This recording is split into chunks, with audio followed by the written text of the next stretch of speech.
Hello and welcome everyone to Shifting Lanes Live, aka Shift Talk. I'm Chad. With me as always is Greg. We have one of our tech issues figured out. How you doing, Greg? Yay! Good. Finally figured out how to actually make something work. And thank you for your patience with me.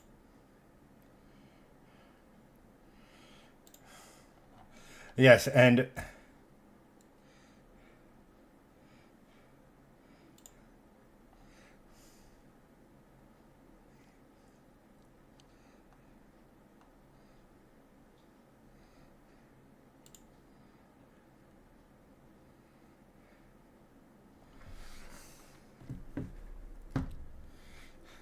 fantastic. Well, that's one tech issue somewhat solved. Um Who knows? We shall see if the connection gods are just. We're not off to a great start as X just does not seem to want to let us go live, which, fun. Um,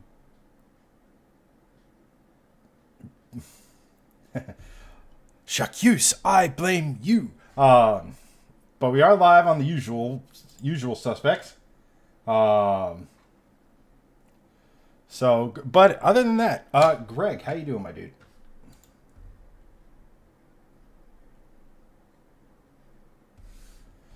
Yeah, it's that.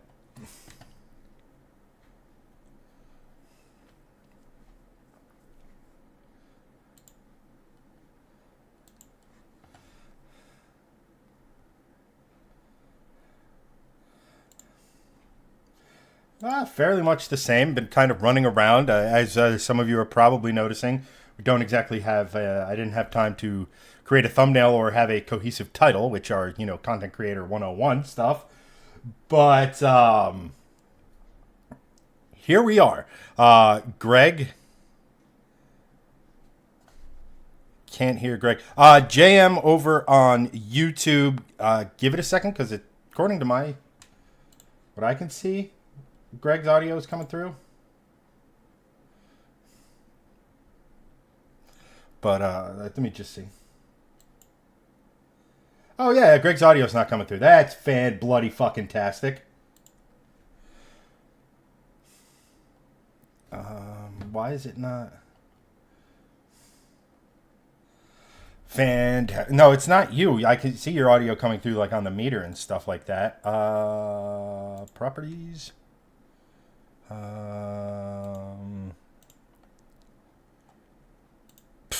don't know why. All right, Jam, if you're still there, please don't leave us. Greg, speak. I'm speaking now. Hello. Do you hear me, internet and interwebs? Please tell me if you can hear the melodious sounds of my voice. If you can, great. Give us some thumbs up. And also words. All right, Greg is on YouTube. We are live. We are somewhat knowing what we're doing. This is awesome and fun and all of that sort of fun stuff. I blame neither of us. Well, me for the connection issues, but I don't blame you at all for any of this stuff, because things just like randomly decide to change and not work for us for some reason. Well, it's for whatever reason, whenever I add a new source to the screen everyone is seeing right now, yeah, the audio just goes to the software is like, oh, we're going to monitor it. We're going to allow you, meaning me, to hear it. But we're not going to, it defaults to not output. Yeah. Which is so weird. Like, I don't know. Like, I get, like, if we had producers or something like that, like off screen, that you guys couldn't, that you guys couldn't hear or whatever, that like we had that sort of requirement. Mm-hmm. Like that would make sense, but, all right, let's redo that. There we go. At any rate, Steve, welcome, my dude. Greg, since last week was kind of a Chad show, not to be confused with the Shift show. Solid joke. I figured I'd allow Greg to take the lead on this show and talk nothing but news while I just sit here and mock him. No, I'm kidding. So wait, like any other show then? Pretty much. But I figure we'll lead in, since again, we don't really have a quote unquote cover story. We have a generic thumbnail that is us and my car that doesn't run. Let me put it this way. Things are happening where that will be, there's a light at the end of the tunnel as far as getting the Mustang up and running, and potentially in a fairly extreme fashion. And I'm pretty excited, but nothing is concrete, nothing set in stone. We're still a month or two out. But let's just say there's motion on it. Yes, that's good. And it's really good motion. It's not just like, oh, I may have a path. There's some pretty solid conversations going on. Like it's really exciting. Exactly. So, Steve wants to know what kind of soda you're drinking tonight.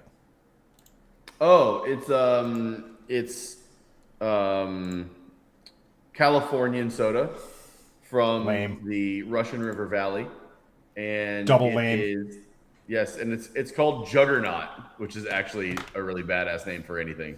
So, but highly recommend. Super delicious soda. Specifically the Cabernet Sauvignon and Pinot Noir variety of soda. Those would be your quote unquote grapes of choice. Yes, that's correct. It's delicious grape soda minus the fizz plus fermentation for many years. Fermenting for many years? I think you're doing it wrong, Chief. What do you mean? That's what you do. Fermentation, several days. Well, yeah. Aging. Yeah, aging. Yeah, aging. I was going to say, most yeast goes dry, or ferments out dry in like a week. Yeah. No, it's quite good. It's like $20 a bottle, and it's like the best bottle I've found in a long time. So I'm like, I'm gonna just keep buying this. Well, it's not insanely expensive. But yeah, that's the soda I'm drinking tonight currently. That's the juice of choice. Fantastic. So, yes. You sent me links. I looked at the link in general, and that was to the extent on which I've prepared for your links. That's all right. Honestly, that's the extent that I prepared because I didn't really look into them. I was just like sending random things. But the one, I guess we can just go through those two because they're kind of interesting from a news standpoint. The Subaru well, let's just talk Subaru really quick. Subaru is not doing well in sales. Honestly, not a lot of companies are really doing well this year in sales. Sales are down like across the board for a ton of different manufacturers. Subaru, Ford, GM's having a down year. Volkswagen is down. Porsche is down. Like everyone's not really doing that great. And certain models are taking bigger hits. But something that is like actually legitimately shocking to me is the Subaru WRX is up 50% in sales year over year. And I'm like, how? It's not a good WRX like at all. It's not good looking. And then I came to the conclusion, which I basically sent to you, is like, oh, that's right, because it's more of a commuter car now than a rally inspired sports whatever it used to be. Now it's like it's a lot softer, it's a lot more approachable. They have the CVT, and I'm like, oh well, no wonder. So I'm looking through the article now, and yeah, like the Mustang sales they mentioned the Mustang sales that like they're down this year too, but it's pretty crazy. Between April 2025 and April 2026, Subaru as a whole is down 5.9%, but the WRXs, which are like, still pretty small, are up 52.6%. And it's not like the WRX is like setting the sales world on fire. Like they sell like a couple thousand a month. But it's interesting that those numbers are increasing and the rest of Subaru's lineup is decreasing. for reasons, and I literally have none of the reasons. Is it just because like? Oh, is it just because like the WRX is cheaper now? No. Is it because it's more approachable? Maybe. Is it because people are just tired of other Subaru offerings and they're like, ooh, that's sporty and relatively affordable. Why not try that? So I don't know, honestly. What's your take? I mean, just look at the landscape. How many small? I guess they're still technically a compact sedan, even though they're more the size of a midsize 10 or so years ago. Yeah, My only thought process is there's not a lot of cars like that, and there's even fewer that are all-wheel drive. that's true. And then most Subaruists will tell you that the current engine is better in sense of reliability than EJs and stuff. So, like, I honestly don't know. If we've learned anything on here, it's Weird. that what we think is doesn't really hold true to the market. The stuff we want.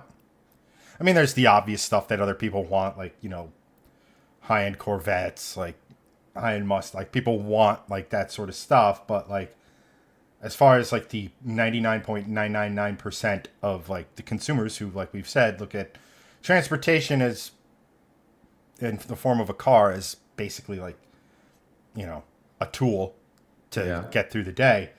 A small, relatively easy to drive car that's easy to park, you know, that isn't necessarily a crossover that has all-wheel drive. There's not a ton of offerings for that. So Yeah, true.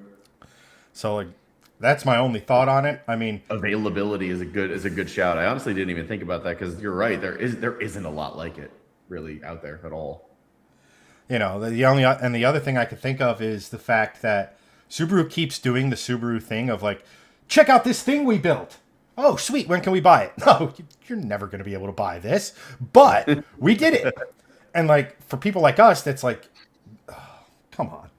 Yeah. For the average person, like they see this stuff and it's like, it's the same sort of like, it's that like trickle down kind of thing, right? Where it's like, oh, if they're doing this, then that means the WRX. I don't know what these idiots are talking about. That must mean it's pretty sporty, right? Like you have the GT300 car over in Japan that has the 3-liter H6 turbocharged and everything. It's like, ooh, they just announced the BRZ, the all-wheel drive BRZ that's in the All Japan Rally. Yep. For reasons, and they're like, oh, are you making one of those? Like, of course we aren't. No. Why would I? Why would we? We have the WRX. Well, why aren't you running that in the rally? Oh, because we made a BRZ that's all-wheel drive. Or aren't we getting that? No, you have the WRX. Oh, well, are you running that in the rally? No, we have the BRZ. It's just this loop of just like, it's like, what's that loop? It's like, insane or crazy? They call me crazy once. Yeah, it's just an infinite feedback loop. Correct. It's just, but that's typical Subaru. You get these really amazing things that they do, and then they don't sell them to anybody. They're just like, well, what's the point, man?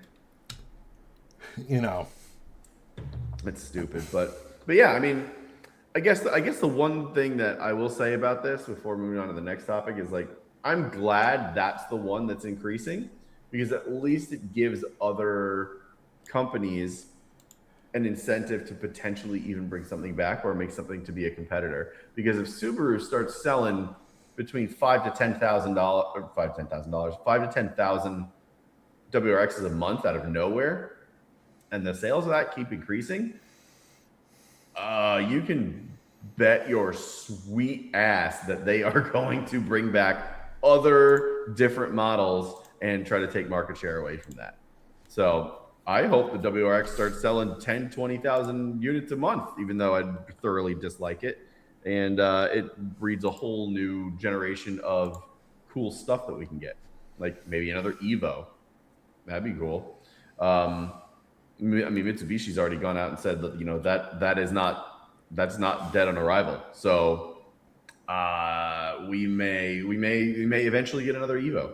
That would be really cool. But I'm glad that it's the WRX instead of the, you know, BZ4X or whatever the hell they call that EV thing that they made, getting more getting more sales. I mean, yeah, I mean, like, there's something to be said. Like, there is some Subaru of old DNA in it. You know, you have JM over on YouTube saying, like, I think Subaru needs to hit the reset button. I mean, I think there is merit to that because I think Subaru, like, when we were growing up, Toyota was sort of I shouldn't say growing up, when we were in college and just out of college. So, like, when we were first becoming quote unquote adults, Yeah. Toyota was the boring brand and Subaru was the kind of weird, exciting brand. Everything they built had, like, there was an air of something cool about it. You know, even like the Legacy wagon was still kind of cool because you could get a turbocharged version of it. You know, you had this WRX, you had the STI, you had the Outback, which again was different, unique. You had the Forester, which was, I need kind of an SUV, but this is also kind of a car, and it's kind of fun, and you can slam it, and it handles pretty decently. Like, everything they had like an enthusiast element to it, like something to be enthused about with it. And then over time until to now, like, those two brands flipped to where Toyota's the exciting and interesting brand now, and Subaru's just making a whole lineup of just none of this is. Why are you boring now? Yeah, that is an interesting thing because you're totally right. You know, thinking back to like the mid 2000s, late 2000s, they had like such cool cars, and you know, they had the Legacy 3.0, the B series Legacy wagon. They had the WRX like wagon hatch thing. They had the Hawkeye, the blah blah.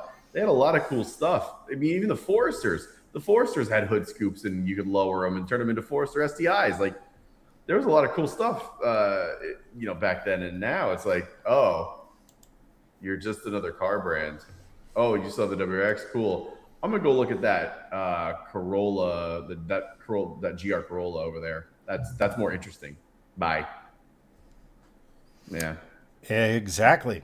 But well, I still hope that they sell a lot of WRXs, and the next one is even better than the last. That's funny. I'm just gonna keep hoping. You know, and then JM makes the point too. Look at Hyundai, in that same time frame. Yeah. When we were right out of college, Hyundai was hog shit. Oh yeah, that is the single largest increase in everything: reliability, value, build quality of any company over the last 25 years. Like, without even a question. They are now a legitimate powerhouse, and their cars are good. And to your point, like when they came out of 25 years ago, 20 years ago, absolute trash. Like, if you couldn't afford anything else other than a Kia, you're like, I guess I'll get a Hyundai. That was kind of the sentiment. But now, well, they were the same thing. They're awesome. It's well, just yeah, but Kia was even worse. Like, they've always been sister companies, but when you had like when you were just like, all right, well, what are we gonna get? Well, we can't afford any of this, or we don't want any of this. Like, all right, I guess I'll get a Hyundai. Oh, your other option is a Kia. No, I'm okay. I'll get a Hyundai. Like, those were the people that bought Hyundais. Right. They had to. And rental car fleets. Boy, how did we have a shit ton of them. But now you have the N division. You have, everything they make is like, I'm interested in that, or that is interesting for XYZ reason. And then we've said multiple times here, Genesis as a luxury brand. Yes. Like, in my opinion, the most exciting and well-designed luxury brand currently made. 100%. Better than BMW, Mercedes, maybe Audi a little bit has some claim to that, just because they always have really nice designs. But I'd still give it to Genesis by a good margin, honestly. And then speaking of things nobody wants to buy. Yeah, the next one. So we all, or at least maybe some of you know what Lucid is. The Lucid Sapphire, or not Lucid Sapphire, the Lucid Air is the sedan. It's an EV. It's a Tesla fighter, but it's more luxurious. Jason Camisa actually drove that car and said it's one of the coolest and best handling cars he's ever. It's ever like a driven. Tesla, but It's designed with interesting. conventional thought. Exactly. Yeah. It's what Tesla wishes it could be. Well, In a way, it's anti-Tesla. Tesla always wishes Right. it to be the different, like being different, right? Like they're going to make EVs. That was the thing for a while. And then it Yeah. was, you know, let's not have buttons on the doors. That's for suckers. Let's do it all through the steering wheel and the massive screen and all this other sort of stuff. And Lucid was like, we're just going to take really good technology, put it into a car that looks decent, looks good, simple, elegant, classy. We're going to give you everything that you're used to in a car, but we're going to do it really, really well. And then here you are. And Yes. and I'm guessing they're doing great with that, right? No. No, they're doing significantly more poorly than you think. So here's the bullet points from the article. First quarter cash burn on Lucid, $1.4 billion. Weak deliveries have forced them to rethink their output targets for the entirety of this year. They have now paused its entire 2026 forecast, and the leadership that just joined them is auditing the entire company. Those are three horrific things to read if you're a company at all. But the kicker to all of this is, I'm just going to read this straight from the article because it's pretty crazy. Lucid's inventory problem appears to be getting worse, not better. During the first quarter alone, the company built 5,500 vehicles, but delivered just 3,093 of them, leaving roughly 2,400 extra EVs sitting in inventory. That imbalance, on top of this, on top of what they already have, pushed their entire inventory backlog that's sitting, doing nothing and not selling, to $1.47 billion. Not million, billion. That, just to think about the amount of inventory you have to be 1.47 billion sitting on it, that is actually insane. Because the difference between like a million and a billion, it's almost unfathomable because the scale of that is just insane. So nobody wants to buy Lucids, and those that do are only buying the ones that they can, and Lucid is doing a really piss poor job of marketing itself and or trying to get people into the showrooms and sell these things. So Lucid basically was just like, we're done with 2026. They aren't producing more cars. Is what this boils down to. So imagine if a car manufacturer the size of Ford was like, I know it's not, but imagine if Ford just came out and said, we're good. We don't have to produce any more cars this year. We're good. We don't have any. We have an inventory. We're going to just sell that. And then all of the workers at the factories and the people that build these things are just like, say what? That's essentially what Lucid was saying right now. They're like, we don't have anything to make anymore. Thanks, workers. Go take some leave. And I'm sure as the next part of this, because this just came out today, the workers are going to be like, the fuck? Because they're there to build cars. And now all of a sudden they're like, they don't have a job? Like, how does that work? That's pretty freaking insane. So Lucid is not looking good right now at all. Yeah, see, I always thought, like, they have a really good concept. They have a cool concept, but there's only so many I don't want to say off-brand, but Offbeat. Well, what I mean is that Tesla's not a traditional OEM, right? No. Lucid's not a traditional OEM. Rivian, not a traditional OEM, right? And the market only can tolerate, and all of these cars are ludicrously expensive, for the most part. The Rivian and Lucid specifically. So the market can only sort of weather so much. There's only so many like customers for those cars.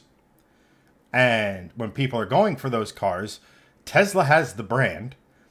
Rivian is sort of up and coming. Yeah. And Lucid is like, what the fuck's Lucid? And then you Google it and you're like, former Tesla employee. Why don't I just go get a Tesla? Yeah. So like there's a lot of stuff working against it. I'd also wager that, maybe not to this extreme, that Rivian is going through something similar. So that I'm not sure. I need to go look up their sales figures, but I would say probably no, because Rivian is selling, and that I think is the difference. And they're also coming out with new models that have a lot of upside, and people are very hungry for them because they're going to be.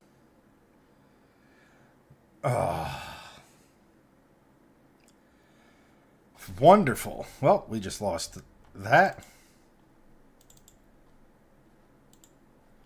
Do you still have me? Yeah. Okay, good. So I don't know. Like Rivian has like a bunch of models that are coming out. People are excited for, and are. I think they're in a better spot than Lucid is. I think that Lucid is. Because Lucid's really only had one vehicle. Yeah, they just had the Air that just and now they just are coming out with their SUV that's been in the last couple of months, right? Yeah. Rivian has had two, and they've had these other 3 or 4 in the pipeline for a while. Lucid doesn't have anything else. They say they have it, they don't. Rivian's actively like building these things now. So I think Rivian is in a much better spot than Lucid is. Right. Hold on. There we go. Yeah. See, here's the thing, and I still maintain this is more than likely eventually what's going to happen. I could see it now happening to Lucid much, much, much sooner. Yeah. And that is, obviously all the big manufacturers have their EV division, right? They had to. Tesla forced them to. But in some cases, they're okay. You know, for the longest time, what was the Mercedes EV sedan? The EQS or something like that? EQ, yeah, something like that. That thing wasn't, that was a great car. It felt like a Mercedes on the inside. It paled in comparison to both Lucid and Tesla in terms of capability, not from a performance standpoint, even though it kind of did, but from a day-to-day living, right? Like, it had no frunk. Yeah. You know, the trunk was smaller. So it's like, okay, that's a Mercedes badge. That's cool. It looks different, blah, blah, blah. But if I go over here, I get everything and more convenience. Yep. And I'm not just singling Mercedes out. So I've always maintained that one, if not both, Rivian might be able to pull through, especially if you believe all this stuff with Tesla about how like Elon's not really the future of he's sort of wishy-washy on the future of Tesla and what it's going to be, whether it's going to do cars, whether it's going to do robots, whether it's going to do high-end, high-lie gear. Who the fuck knows? The one constant you can bank on with Tesla and Elon is that whatever Elon says, it's not going to happen. Because everything that man has promised has not come true. At least on the time frame that he said so. Yes, we did get a Cybertruck. Yes, we did get other things. But like every other promise has been like, oh, it happened like 8 years after it was like talked about like actually happening. So like, where's the Roadster? Right, exactly. Like the Travolta going into like they can't just like flip a switch and just be like, oh, we're gonna stop making cars and make robots now. It's not how it works. You've made a robot. You have a robotics division, but you also sell millions of cars every year. Like you can't just stop doing that. That's not a thing. It takes a while to taper that shit off. Right. Well, the point I make there is not necessarily that they're going anywhere, because they're not. Is more the what's being talked about behind closed doors for the 10, 15, 30-year plan. Right. But back to my original point, and then some random internet dude, I will absolutely be answering that question momentarily. Please tell me his username is some random internet dude. It isn't. It's Damn. random internet dude one. Seriously? Yes. That's amazing. That's fantastic. I'm very excited. I love that. I honestly think, again, based on what we're talking about tonight and the information that we presented and all that sort of fun stuff, I see Lucid being bought up by a major OEM within 5 years, if not sooner. I could see that happening. Because they have really good tech. Their cars are really, really good. They have facilities for manufacturing. Obviously, they don't really need it at the moment. But they have a small tech company vibe about them. And what happened to a lot of those small tech companies when we were growing up, when we had the tech and the internet boom and stuff like that? They either started merging and becoming bigger conglomerated things. Conglomerated? Patent pending. And or an IBM or an Apple or whomever scooped them up. And that's eventually also the political climate's going to play a huge role in this, i.e. if they start to swing back towards, we need to have all electric cars by this date. Why? Because we're fucking stupid. Because we don't know how economies of scale work. But I mean, smartest thing to do there is just sit here and go, all right, EVs compete with internal combustion cars. Figure out how to make your product more appealing than an internal combustion car, because right now, to the overwhelming majority, it's not. If you can figure out how to make an electric vehicle to where you go and 5 minutes later you have a full charge and it isn't nuking the life of your battery, sales of EVs will naturally go up because there's now no downside. Exactly, yeah. Even though it's like you see the commercials, you can go from 0 to 100% charge in just 15 minutes at one of our charging stations. That's fantastic. How many are there? 7. Like 1,000? No, just 7. No, just 7. And they're all centered around some random town just on the outskirts of a major Californian city. Well, that was the thing of the Toyota Mirai when they were brought out. I was like, oh, we got this really cool hydrogen car. Hydrogen, whoa, that's going to be the future of propulsion. I know, I've heard about hydrogen. It's super cool. Are you planning to like put hydrogen stations all over the country? No, there are only going to be 4 of them in Southern California. What?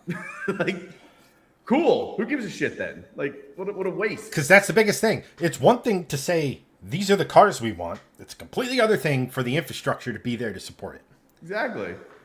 But, which is why more than likely hybrids are going to be the thing right up until we're old and grayer. Yeah. It's all right. The Holy Triumvirs are hybrids. It's fine. I still maintain that with the the rate of engine development and things of that nature, especially if we start to see more pre-chamber ignition, i.e. like the Maserati MC20 and a couple other cars, we start to see stuff like that come along. We start to see, because right now the reason why our fuel isn't as efficient is because we can't. The most efficient internal combustion engines can't run on like 93. Right. You need like 100 octane or what have you, which whatever. Total discussion for another day. But like even with 93 octane, like stuff like pre-chamber ignition, horsepower and MPG, that starts to trickle down to the 1 point who gives a fuck 4-cylinder in your hybrid. Mm-hmm. Now, at any rate, back to the random internet dude's question. He goes, y'all excited for both this year and next year's 24 Hours of Le Mans? Hearing there's going to be a ton of brands from the hypercar class in 2027. Talking Super Smash Bros. Level of everyone is here. Yes. Greg will absolutely tell you I've been talking about this for literal years. Yeah, literally. It's been one of Chad's biggest topics for 2 to 3 years now. Yes. You know, and I'm more excited. So here's the thing. Manufacturer involvement, I am super stoked about. You know, we have Genesis entering the fold this year. We have Ford and McLaren entering the fold next year. There's rumors swirling around that there's another big-time manufacturer potentially considering entering for 2028. It's Mercedes. They've been rumored to have a program in works / on the drawing board / a corporate conversation for years now. But to your point, Alpine, Toyota, Ferrari, Cadillac, BMW, Aston Martin, Peugeot, Genesis, McLaren, Ford next year. 10 OEMs. That's crazy. 10. It should be 11, but the French don't know what, and that it should be 12. But because the ACO and the FIA are arguably some of the largest, I'm not going to say arguably, they 110% are the biggest morons in motorsport. They effectively You're not wrong. BOP'd Porsche out of the WEC. Which is insane, by the way. Their BOP is trash. It's like, who's been the dominant car for the last few years? Ferrari. And then Ferrari would get bopped after Le Mans, even though they've won it 3 years in a row, I think now. And then Porsche would come on and they would win a championship, and then everybody would be like, Porsche won the championship. So Porsche would get the more heavy-handed BOP, and then the cycle would begin anew.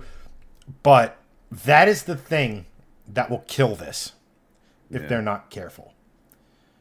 Because it's all well and good for all of these teams to dump in all of this money. Genesis, you get the sensation. Their car sounds epic, by the way. Easily the best sounding flat plane crank turbocharged V8 on the grid. Doesn't sound as good as the Cadillac, but then again, what does? Yeah, the Cadillac just sounds like the Earth is ending. Hey, imagine if that was the engine in the Corvette Z06. Just saying. Yeah, nah. Very good call. And as I will be aiming to prove, you don't need to go flat plane crank to get that kind of horsepower out of a dual overhead cam engine. Right. News on that in the coming months. Yes. And then there's also this massive thing. So what's the best sounding car on the grid? Some would say Cadillac. Some would say the Aston Martin. Because 6.5 liter V12 screaming at I don't know, Mach Jesus RPMs. Right? But there is number one, there's a couple things with that. Number one, the FIA, the ACO, all them have just gone out and said, yeah, no more cars like the Valkyrie. Like, why? Why? That's arguably the most exciting car on the grid. But there is an inherent problem with it. And instead of trying to fix said problem, they're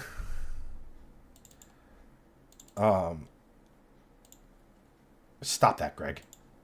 I think it's my internet, man. I think it's gotten out. Sorry. Instead of Yeah, we need to check. Go ahead. We need to check your Wi-Fi. I'm coming over tomorrow. The biggest problem with the Valkyrie is it's the only non-hybrid in the field. And there's two things with that mean it's more than likely never, ever going to be competitive. Reason number one, it's the only non-hybrid. So if there were BOP adjustments to help it become more competitive, dare I say, win a few races, now again, we have 10, 11, 12 manufacturers rolling up to the ACO's doorstep with burning pitchforks and sharpened torches. Like, hey! That's number one. Number two is because it's not hybridized. And because it's not, that makes and here's where I will give IMSA and the ACO a little bit of leeway. It is really hard because of the nature of which the hybrid systems work. If you're unfamiliar, the basic gist of the hybrid systems are each car has a BOP maximum torque output. It can be internal combustion. it can be combined. But let's just say hypothetically your Porsche, you have a 4.5-liter twin turbocharged. I'm sorry, you have a it's actually, I think it's that size. And your maximum horsepower is 670 horsepower out of the internal combustion engine alone.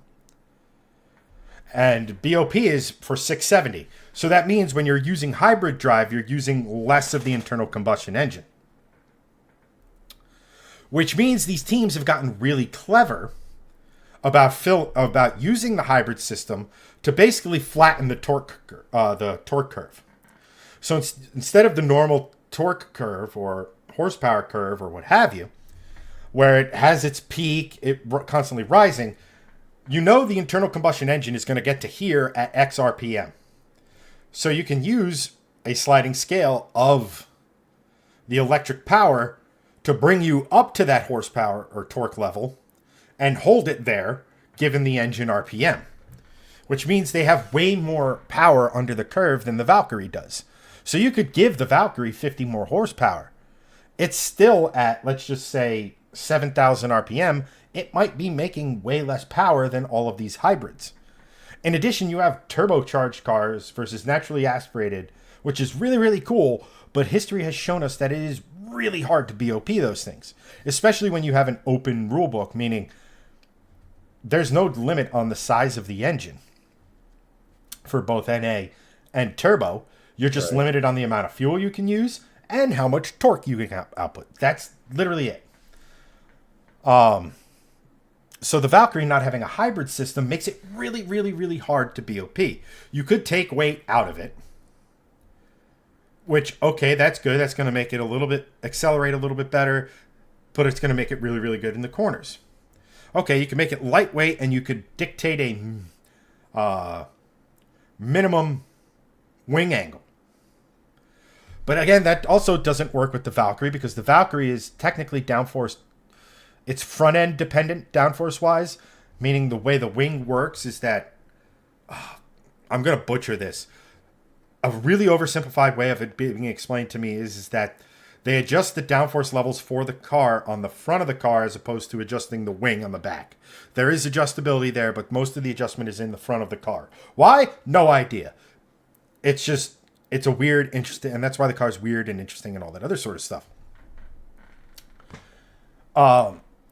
So when you combine, but like you were saying, like what all this is laddering up to, it's arguably the most exciting car on the grid. Like everything you're saying is like, well, that's exciting. Like right, it's incredibly exciting.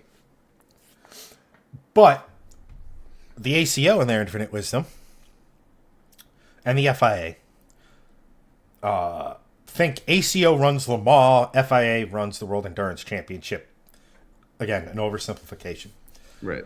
In their infinite wisdom, they've said no more street-based hypercars. Everything has to have a hybrid now, whether you're in the hypercar class or the LMDH class. Dumb.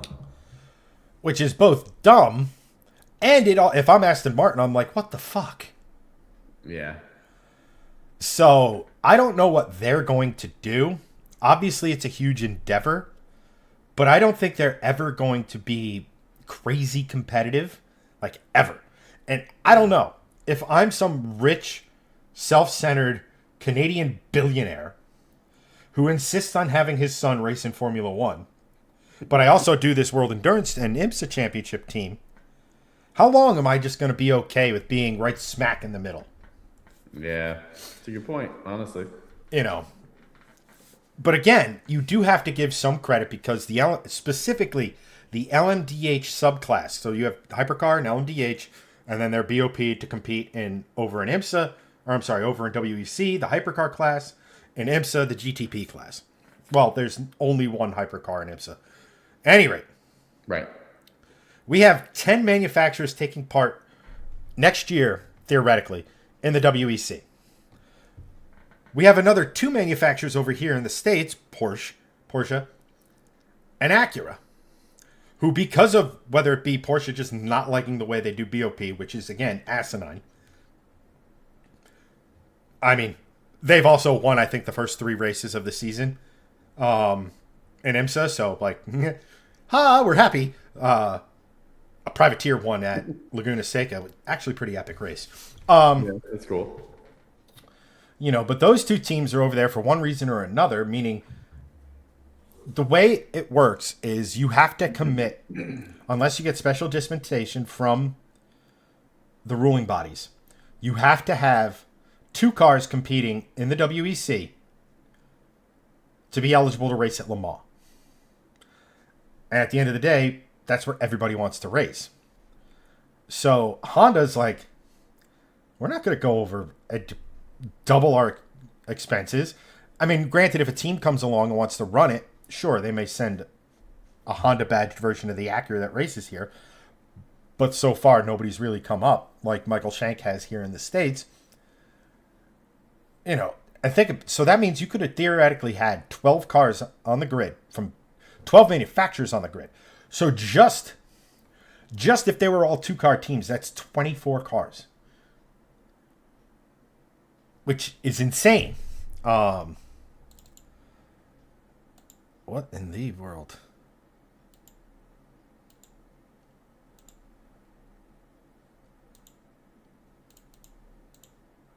I have 2 Gregs now. Greg, if you can hear me, your connection is terrible. Close and reopen.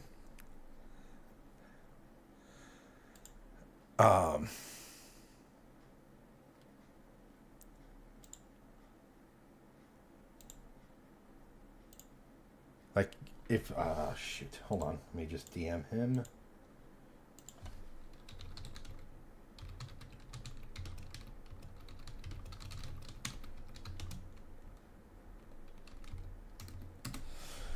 Let's see here. Let's touch on with what you guys are saying.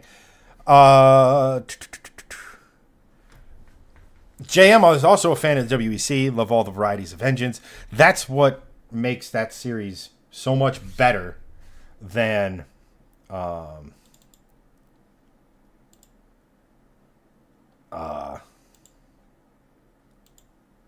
would argue that was what makes it better than, say, Formula One. That's what makes it better than IndyCar, NASCAR.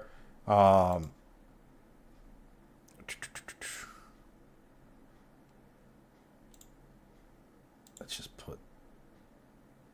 just pull me up as we wait for Greg to come back. Guess to there.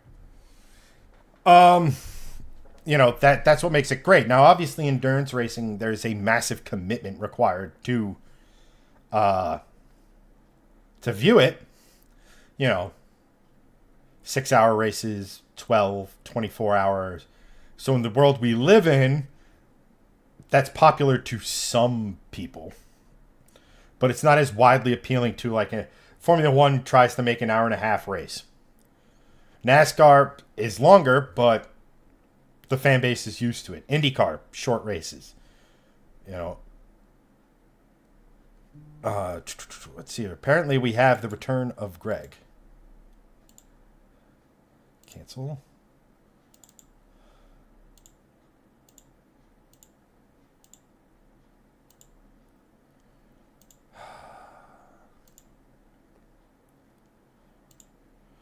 Oh, there he is. Yeah, we got you. Yeah, so weirdly enough, you're actually in higher resolution now. You're welcome. What the fuck is going on? I don't know. Technology hates us this month. I don't understand. So, dude, he asks again, another random thing I wanted to ask. Do you think Audi's going to take another crack at Le Mans soon? I mean, we've seen McLaren do it. Audi's getting more into motorsports with their F1 debut. I'm thinking it might be a possibility within 5 to 10 years. Maybe. I mean, never say never. Right? If Cadillac, Ferrari, Alpine to an extent, although Alpine's going away at the end of this season, if they can all have a dual presence, especially with the nature of the LMDH subclass and how affordable it is, comparatively speaking. You also have to remember that way back when these regs were originally announced, Audi actually had a plan in place to build an LMDH car, sharing a chassis with the Porsche. So they were going to be sister cars, just use different engines. I think the Audi was actually going to use originally they were set to use the 2-liter, or I think it was a 2-liter 4-cylinder engine from the Class 1 DTM era. If you remember the like ridiculously wide body monsters that used to have screaming V8s, but now have or had 2 liters.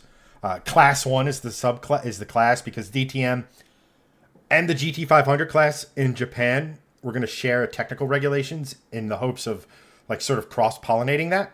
And then DTM's like, yeah, all of our teams just want to do GT3, so that's what we're going to do. So never say never. I will say this, though. There have been a lot of rumors swirling around Audi and the F1 team. Even preseason, where they wanted to have a certain stake in the company itself. They've since sold off part of that stake. So what does that mean? What is their financial? Is it, obviously Audi is in Formula One probably till 2029, maybe 2030. And the reason I say that is, number one, Audi was, them and Honda were the loudest voices saying, we want this 50-50 distribution. We want a more emphasis on electric power within the cars. We want this. So the fact that these regulations have been an unmitigated disaster and 1,000% a failure in my estimation, means that you have Ben Sulayem, who, generally speaking, not the best when it comes to, being an actual human person. But he came out and said, like, look, we're going to V8s. It's going to be 31 or it's going to be 30. Or it's going to be 2031. If y'all, meaning the manufacturers, get on board, we'll do it in 2030.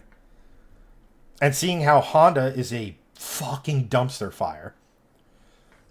On multiple levels, by the way. Specifically in Formula One. Yep.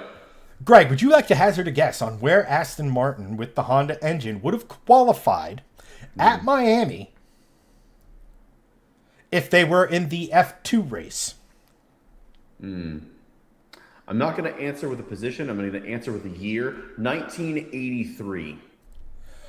Okay, well, I was looking for a position. I know. My guess would be like 12th. Something horrible. Stone dead last. Oh my. For the F2 race. That's absolutely insane. Like, legitimately insane. So it's like Honda's probably not long for Formula One. No, not with stats like that. Cadillac is another interesting one because they haven't developed a power unit yet. They have been working on developing a power unit, and now the power unit rules look like they're about to change. Do they do a complete... I mean, every Formula One team is developing power units and stuff like that. Like, it's not new.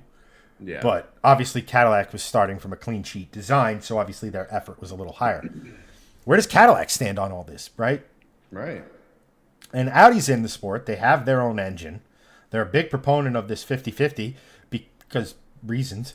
Are they going to stick around? So here's the thing, right? You say 5 to 10 years back at Le Mans. This is a really long-winded way of getting back to that question, so I do apologize for the length of time of which it took me to get here, as I elongate the time by this long-winded explanation of the explanation. Good use of stream time, though.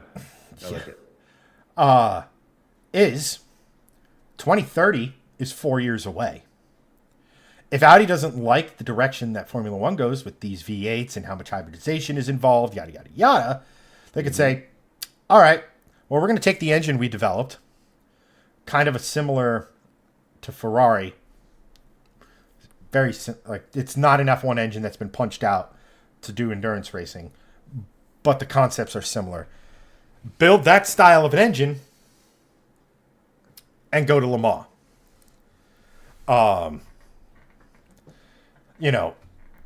Like I could absolutely see that happening. Absolutely, because obviously, I agree with that.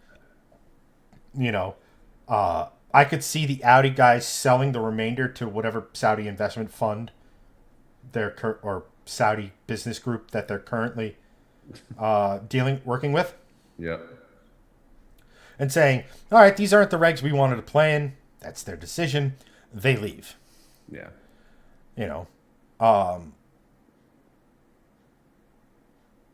But I think the success. But on the flip side, Volkswagen Auto Group is pissed at the FIA. So who the hell knows? With Porsche and everything. The biggest thing here is, again, if the FIA and the ACO doesn't get their head out of their ass with this whole overly convoluted and complicated and seemingly targeted BOP system they have, OEMs are going to get tired of not having a chance or feeling like they don't have a chance. So what we'll more than likely end up seeing is that we'll see someone come in for 3-4 years, fall away. Or someone who's been doing it for 6-7 years is going to fall away. Then here, and then you're going to see these ebbs and flows, which is fine. As long as there's an eager OEM to sort of fill the void. Again, if we have 12 OEMs who want to do this type of racing, it's in a really healthy spot. Yeah.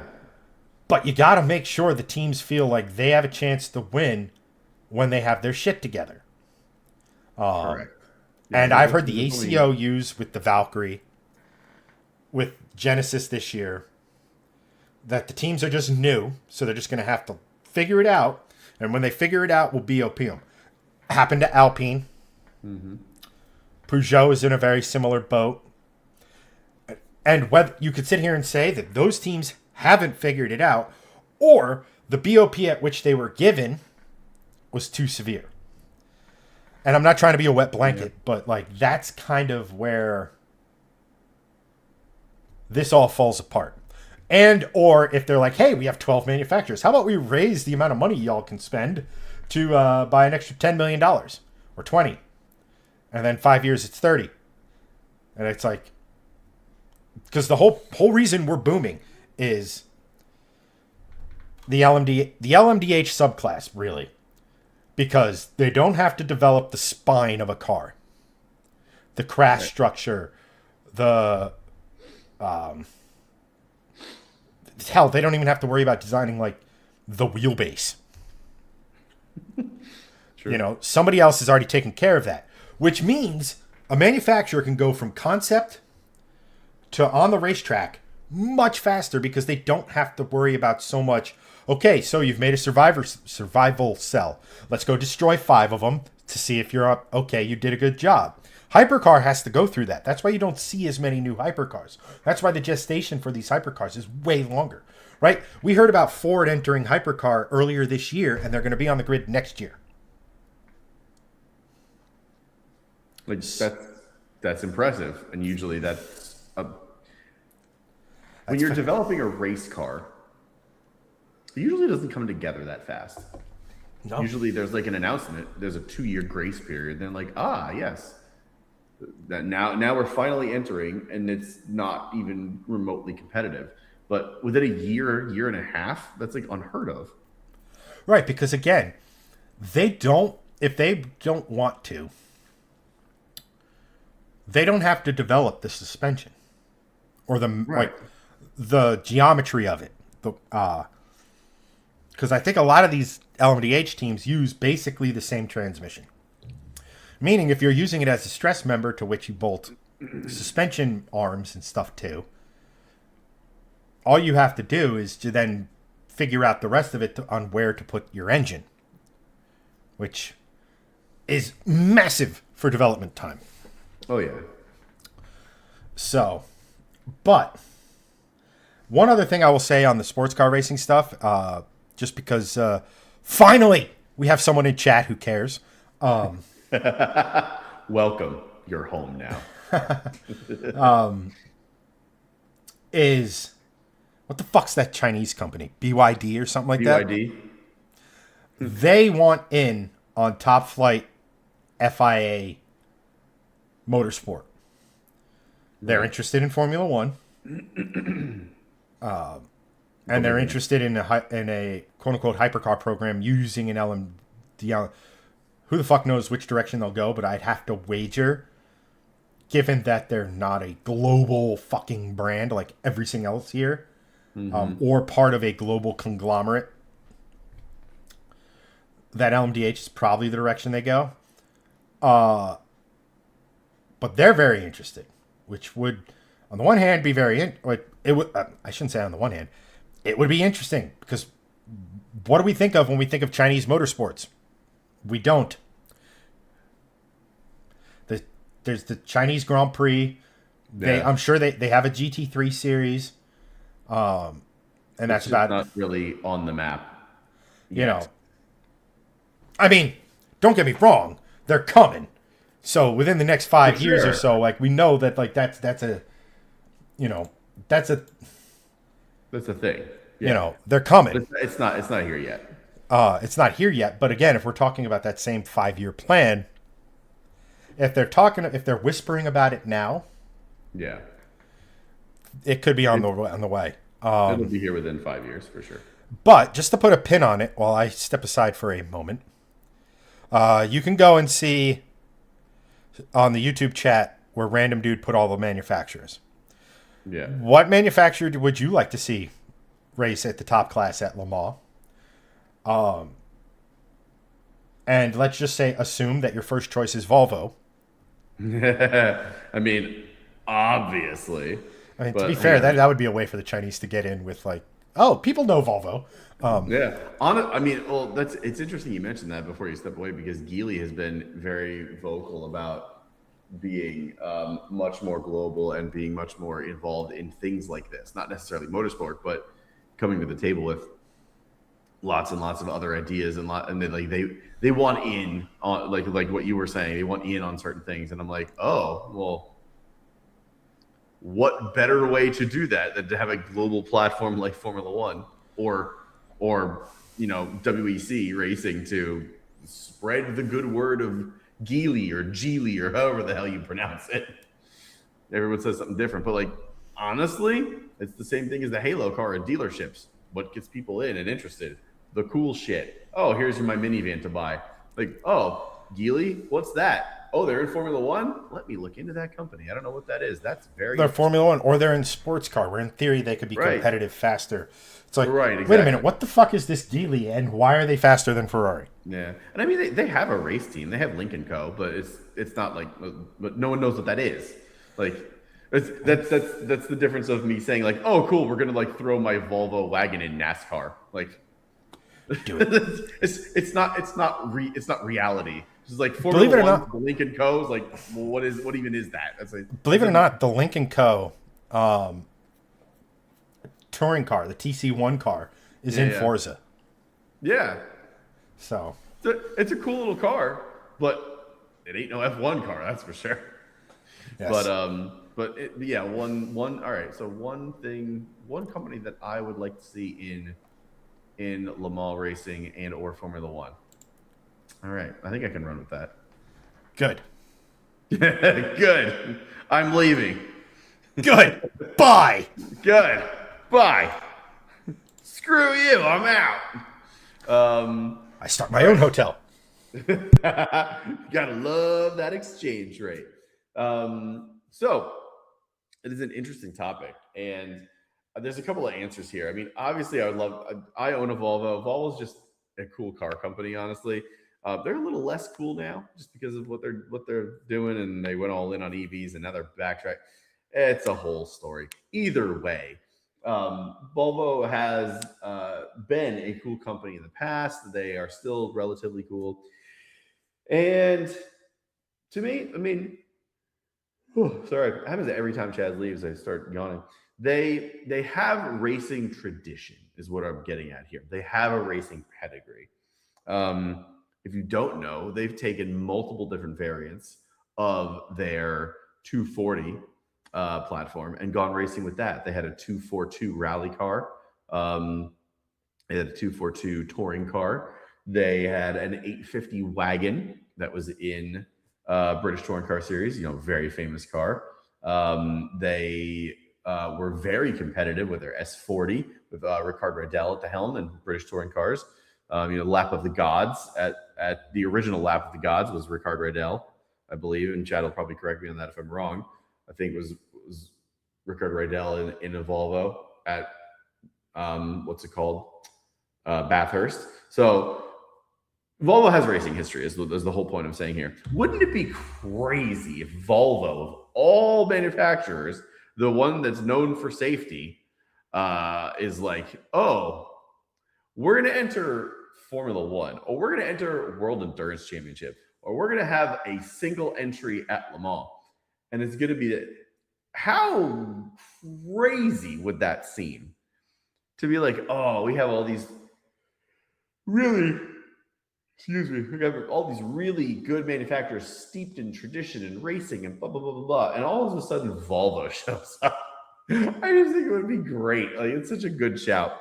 I also think if there were other, like, more basic companies that did this, like, I know Genesis is there, obviously, with Hyundai. What if they slapped a Kia badge on that? What if it was that? What if it was Kia at Le Mans? Like, that would be so much funnier and so much better than Genesis. Like, I get Genesis, like, that's the luxury brand, that's the marquee brand for the Hyundai Kia, sister company thing that they've got going on, right? But what if it was Kia? What if they designed it like a Kia? Wouldn't that be hysterical? Like, that they had the chance to do the funniest thing ever, but they didn't. So, like, whatever. I think that would be really funny. Other manufacturers that, like, maybe aren't around as much anymore. What would be cool, like Suzuki, Mitsubishi, one that could actually do it because they have the racing pedigree. Subaru, why the hell not? They've been very vocal about wanting to get more into EVs and hybrid tech, and what better way to do that than to get into excuse me again, a top tier racing series like Formula One or WEC. Like, how hysterical would it be? Like, and we have the Ferrari, and we have the Porsche, we have the Mercedes, we have the Audi, we have the BMW. But I know that all these aren't, but we have all of this. We have the Ford, the American Ford, and then we have the Subaru. It just seems so funny to me. Like, I laugh, but, like, I really hope it does happen eventually, because these companies getting into things like this is very exciting, because it shows that these companies actually still care about motorsport, and they're not just saying, oh, we're going to phone it in. We'll have one entry in maybe rally car and one entry in, like, some EV thing. Cool. Who gives a shit? Like, cool that you're still doing that stuff, but, like, it's your wheelhouse. That's what you've been doing. Step out of your comfort zone. Go completely apeshit and just do an endurance car. Do a Formula One car. Try to get an entry into Formula One like Caddy did. Why not? In 100 years, in 200 years, most of these companies may not even be around anymore. It may be completely different. We may not even have Earth at that point. Either way, just why not get into it now? Like, just do it. That's it's the Nike thing. Just do it. Why don't they have the resources? No matter how small the company is, they have the resources to do it. There's a cap on F1 now. There's a cap. They can get within the cap. They can and find the money for this. They have venture capitalists that are multi-billionaires. Look at Lawrence Stroll. He bought Aston Martin. It was like, here you go. Well, technically, he bought Force India first and then bought Aston Martin. But either way, billionaires got lots of money to do stuff with. Hey, Suzuki, why not pitch Jeff Bezos on having your own Formula One team? That would. Could you imagine a Suzuki on the grid of Formula One when all they make are fucking like tiny little trucks in Japan? I think it would be the height of hysterical. And honestly, I want it to happen so badly. Like, it would be so fun to watch these like smaller companies do that. I think it'd be great. But top of the list, Volvo. Do agree. That would be great. I would just love to see like the Volvo symbol on the front of a real like high top end race car. I think it looked pretty badass. I mean, you're not wrong. I mean, we're getting to a point now where like there's not many manufacturers left not competing in the WEC. Right. In sports car racing at the prototype level. So, I mean, like Hyundai. Oh, wait, Genesis is there. All right. What about Chevy? Oh, wait, Cadillac is there. You know, Lincoln. Wait, Ford. You know, like any of the like Volkswagen, Bentley, Audi, Seat, like any of the Volkswagen Auto Group cars. Porsche is in IMSA. And again, I don't know, or what have you. And then you start to look like Audi's an interesting one because they were very interested early on. That program was killed off to make room for the Formula One team. But, you know, obviously Bentley has a history at Le Mans. Well, recent history in the early 2000s of being a rebodied Audi. But, you know, so then you look at it and you're like, okay, that leaves Mercedes. I mean, it really jives with them, with, you know, the whole hybridization and everything like that. Thanks for watching in, Random Dude. Appreciate you not only stopping in to watch, but being an active member of chat. That's awesome, man. Appreciate it. We'll see you next week, right? Same time? As long as Greg doesn't mess up. No promises. Yeah. But, you know, like Mercedes, okay. Then you look, Toyota's already in there. Honda's with Acura, but they don't seem to be overly interested in kind of forcing their way into the WEC. Is Mazda thinking about coming back? I mean, they were involved for a while in the early days of the DPI era of prototypes. That's sort of zero promises. Fair enough. Well played. Mazda's interesting. I mean, it'd be cool to see Nissan come back, but they got to get their ducks in a row as an actual company before they could really think about doing more than they're already doing in the world of motorsport. Yeah, you know, you mentioned Subaru. Here in America, you have GM's already involved. Ford's getting involved. That would leave Dodge, which to me would be absolutely hilarious if Dodge showed up with like some spiced up version of a 5.7 Hemi in the back of a prototype. Please, yes, that would be awesome. That would be hysterical. But then again, Dodge is, you know, not so secretly making a push to be back in NASCAR.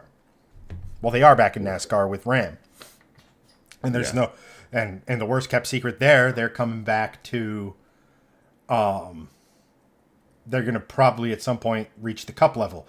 I'm going to go on a limb and say that happens roughly around the same time that they have a V8 in the Charger again. That sounds like good timing. If I do marketeering. Yes. And then we like obviously over in Europe there's a shit ton of brands, but like McLaren's in it, Aston Martin's in it. The fuck we're going to see Jaguar anytime soon. They're like, you know what we should do? Stop making money.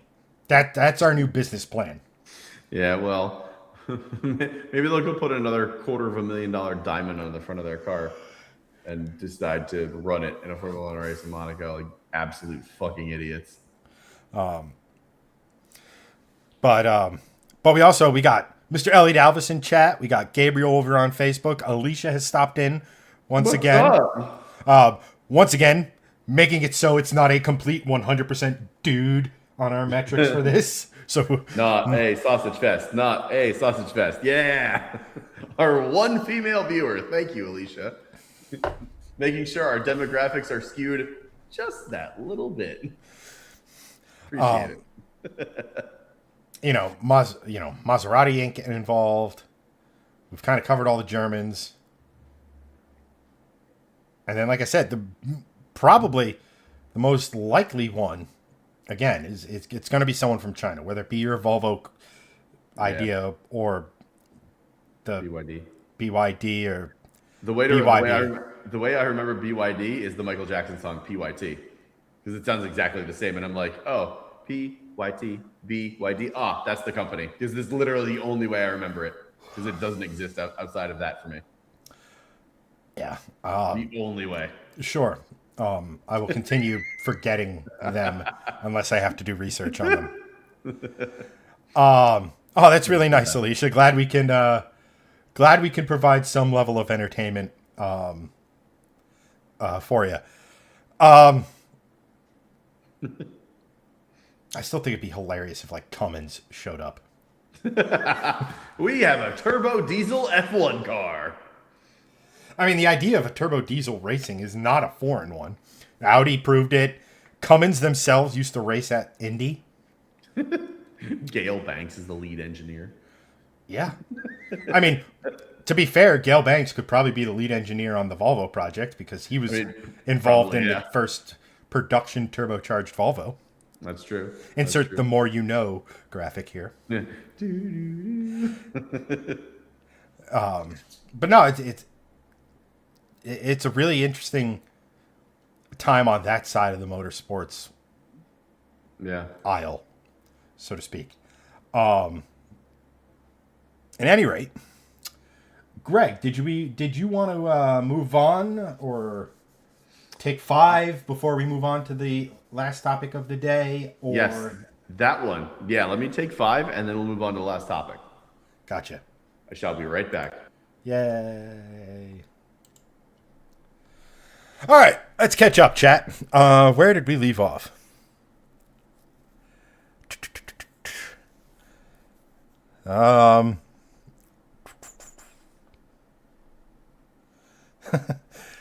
Let's see here. Gabriel goes, there are some fast Kia cars now. Like that whole, we mentioned it a lot here. That whole Hyundai division is making some really, really cool stuff. Greg, personally, not a big fan of the Stinger, but like that was a cool car. And everyone else was like making crossovers. They were like, let's make a twin turbocharged sedan. And it's not like Kia. Oh, how do I put this? It's not like they were established. So it was a pretty, I don't want to say sizable risk, but it was a risk, not just going with convention, with the quote unquote, what people are buying kind of a thing. Obviously not Corvette ZR1X fast, but then again, there aren't many cars out there that, are.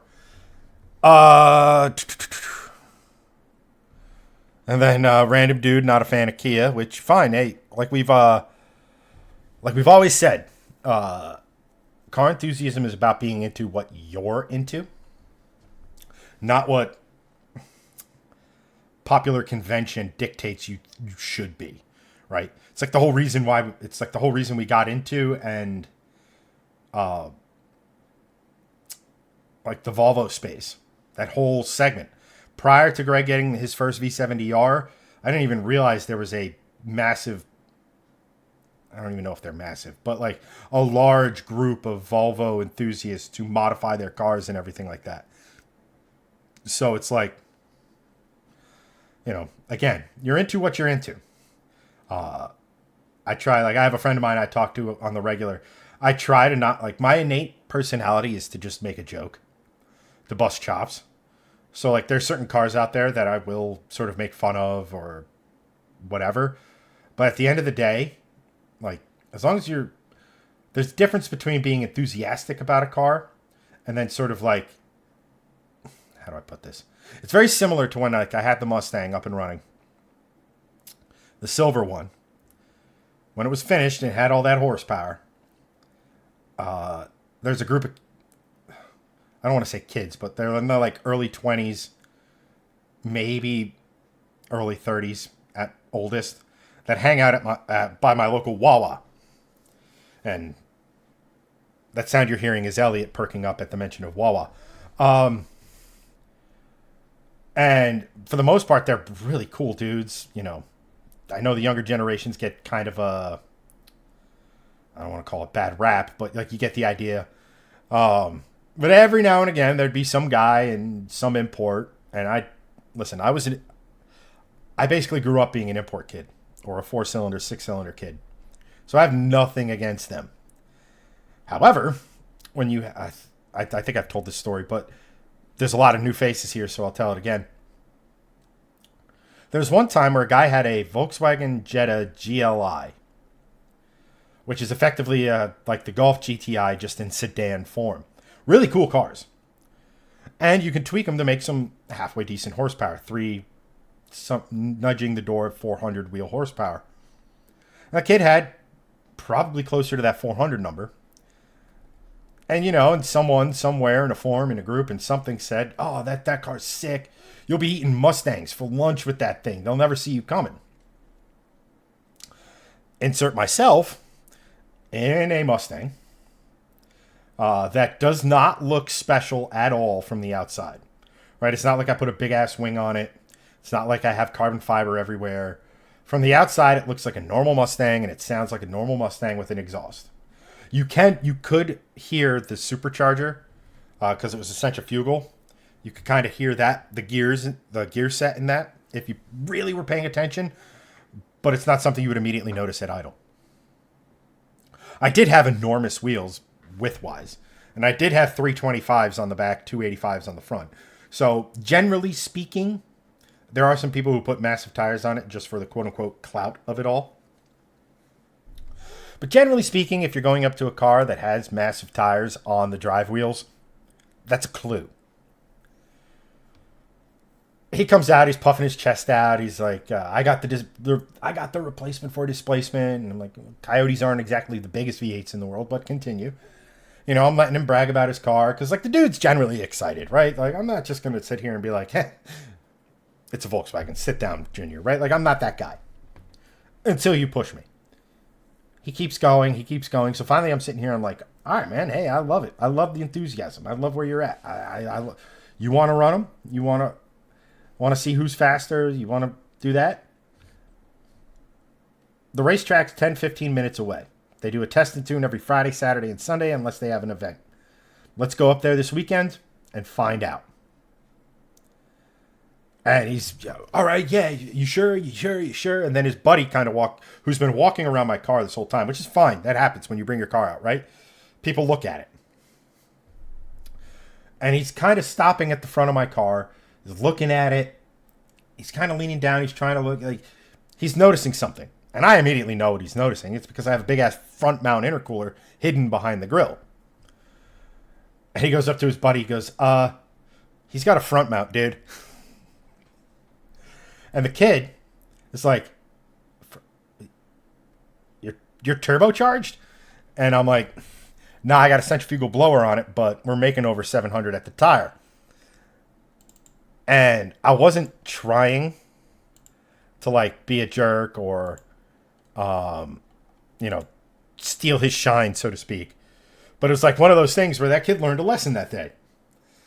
You know, you talk crap, you better know who you're talking crap to, because some people, like for me, I'm not going to sit here and bore some stranger unless it's on the internet, which is kind of my job too anyway, about all the mods I have on my car. Because I just don't like being that guy. Like if you think my car's cool and you want to talk to me about it, that's one thing. I'm just not going to go up and, my car's cool because of this. Just insert myself into that conversation. But And the second part of that is that I think I did a video listing off all the mods and how much it cost, and that was like a 20-minute video. So it gets boring once you realize supercharged, built transmission, carbon fiber drive shaft, fuel system, and the list goes on and on and on. So the point of that is that I thought that dude's car was really, really cool. And I love the fact that he was really enthusiastic about it. But if you kind of, it's like every walk of life. If you kind of jackass about it, people are going to call you out on it eventually. Fortunately, I didn't really have to say much. I did also say, top tip, if you're ever looking at someone's car, look at the tires. There are AAA-Rs and they're massive. Most people don't put that. Most people aren't willing to deal with our AAA-Rs because they're noisy as fuck. Unless they need the grip. And I needed the grip because I had 305s on that thing. And in second and third gear, I could knock the tires off it with relative ease. So I needed that almost race tire. Let's see here. Gabriel over on Facebook goes, GMC needs to make a Cyclone NASCAR truck and production Cyclone again. I do not disagree with you. Those were really, really, really cool vehicles back in the day. They're arguably the most interesting thing GMC has ever done. The problem is we live in a day and age where you're probably never going to see two brands that fall under one parent brand again racing in the same series. Gone are the days where Chevy is racing against Pontiac, which is racing against Buick in NASCAR or whatever series, simply because they're no longer separate entities. They're all kind of working under one. Would a GMC Cyclone go hard in the truck series? 1,000%. Would Chevy look at that as cannibalizing sales from the Silverado, which they sell more of than they do insert GMC, Canyon, Sierra, etc. So unfortunately, the accountants ruined that fun for us. Now, would I like to see just a GMC replace Chevy in the truck series? 1,000%. I think that'd be interesting. I think that'd be cool. Fortunately, I don't have the ear of General Motors yet. Though I don't know if they'd, even if I did have enough of a voice to command the ear of an OEM, I don't know if GM is going to be the first ones knocking at my door, considering my current love affair with all things Coyote. But Greg has returned. Welcome back, my friend. Don't worry, guys. He's a strong silent type. Yes, that's how I bagged the wife on Match. It's like, I'm strong and silent. Except in real life, he's weak and loud. No, I'm kidding. Nah, super accurate. That's more me.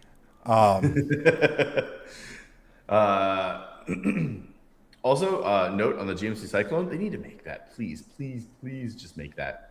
Make it a thing. If they're bringing back if they're bringing back the Jimmy, Cyclone Typhoon twins makes a galactic amount of sense. Yes, it 100% does. Let's see here. Gabriel goes, the Jeep Trackhawk did well, the Hellcat Durango, the F-150, Shelby Super Snake, Explorer ST, all did well for times. Oh, there's absolutely a market for sports trucks. I think they're absolutely making a comeback. The F-150 showed the world that if you have a strong transmission and a strong transfer case, people are going to buy short bed, single cab, base model F-150s just because it has a Coyote in it, and with a couple turbos, that easy 10-second vehicle. Like, easy. Because you can actually launch those fuckers with all-wheel drive and not turn the transfer case into confetti. That being said, our friends up at Blue Sky, Jeff, has found that the 10R80 doesn't like a lot of launches. So you're probably going to want to address building that transmission or look into a build. Exactly, Gabriel. The Mexican GTR, 1,000%. Yep, absolutely. So And that's the thing. Like General Motors in general, when it comes, here's the thing: General Motors does not do a Raptor fighter. They do not do a TRX fighter, which we all think is a fairly sizable hole in their product lineup. However, if they said, you know what, instead of doing that, let's do sport trucks, when really Ford's not doing one direct from factory. You know, Dodge isn't doing one direct from factory. So they would have that market to themselves, especially OEM. So again, it's one of those things that makes sense, you know, and then put whatever engine, probably put a new hot version. You don't need to make a ton of horsepower. 450 is fine. Of whatever the 6th gen small block that they're coming out with. As cool as it would be to bring back like the Atlas family of engines, I don't know. They're not making any of those that can handle boost from factory, meaning they don't make a factory boosted option, even though those engines do actually love boost. So if they're already developing the V8, I know it would be cool to have the 6-cylinder because that was sort of the soundtrack. It'd also be really cool for them to put an LV3 in there because technically if a V8 fits in there, the LV3 will fit because it's the same basic thing. Yep.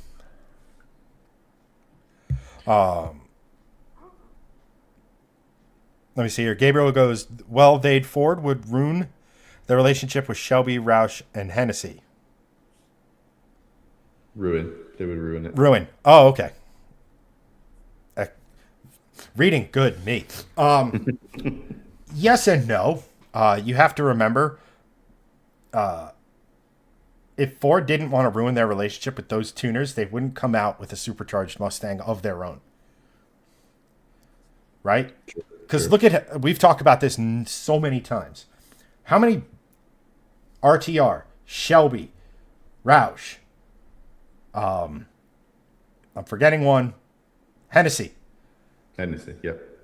All of these companies came out with a supercharged version of the S650. They all made over 800 horsepower, which is why the Dark Horse SC is kind of a letdown because they let all of these other people make more power than them, and they're using a Predator engine, which can handle more horsepower, more boost, more everything because it's one of the strongest factory blocks ever made. Coyoteism unlocked. You know, I understand you want to keep those relationships, but on the flip side, you saw the whole news that Ford was losing $800 on every single Shelby they sold, the Shelby Mustang specifically, because of the license agreement they had with Shelby American. And apparently that's too much. So they decided to make the Dark Horse SC, which I still maintain would be a much more wildly popular car if it was the Boss, whatever, Boss 317 supercharged, or what, pick a name. The Cobra, and then you have the R version of the Cobra R, like the old New Edges and the Fox bodies.